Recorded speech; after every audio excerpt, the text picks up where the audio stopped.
What's going on, Billionaire family? Check it out, man. Since the start of the pandemic to now, the e-commerce industry, the content creation space have grown at rates we have never, ever seen them grow before, man. Listen, the content creation space alone, since the pandemic to now, is worth over $100 billion in total revenue. And guess what though? By 2025, it's expected to grow past $400 billion in revenue. Guess what that means for you? Nothing but space and opportunity to get started and start pivoting yourself to the next level of life, man. All of your major retailers are taking part in this. All of your largest supply chains, grocery store chains all across the world are starting to take part in this, man.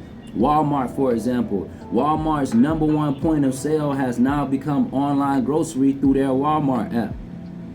Places like Home Depot, places like Foot Locker, you name it. Some of the largest Nike, so all of these large retail brands worldwide that we love are now transitioning from the brick and mortar space to the e-commerce space. Why? Because of the ability to scale. You have unlimited scalability.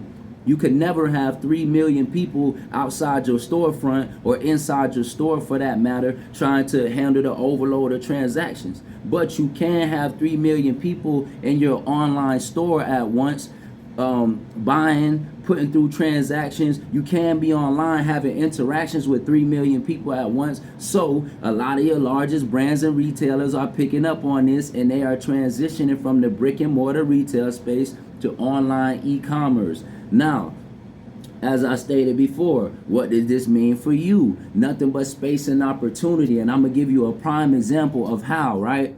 Two industries that I see that are starting to get their footprint into the door of content creation a whole lot is the barber space and the cosmetic space, right? A lot of people that cut hair, your lash techs, your nail techs, your brow techs, what have you. A lot of them are starting to get into the content creation space, and they are starting to create content around what they do, be it tutorials, before and afters, however they choose to play the game. A lot of these individuals are turning one stream of income, cutting hair, doing lashes, doing brows, into multiple streams of income via content creation. They got TikTok pages, Instagram pages, YouTube pages that they are using to make content around how sharp they're getting lines, how fly they getting these brows. You know what I'm saying? And what that's doing is that's creating additional streams of income out of this one income stream that they are primarily used to.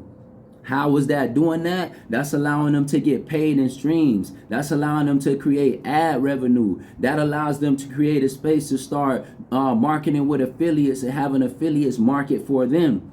That sets up a situation where when you have celebrities, when you have high profile individuals coming in from out of town or what have you, they may come across your content online and they may book you for a cut. They may book you for some lashes or some brows, and that just further creates exposure. So I said all that to say this, man. If you are not trying to take advantage right now of the billions of dollars that are moving around online, then rest assured you're gonna miss your head start coming forward, man. Everything is going online. I just gave you a prime example of how barbers and cosmetologists are branding their skills online in order to create additional streams of income. This can transition over into anything you do. You could be an automotive mechanic, you can be an artist, you could be a rapper, you could be anything underneath the sun. But the key is to learn how to leverage your analytics, leverage your data, and then pivot and take whatever you're doing to the next level. Nobody wants to sit stagnant. Nobody wants to stay still. We always trying to figure out how to grow, how to bring ourselves up, and how to reach new millennials in life.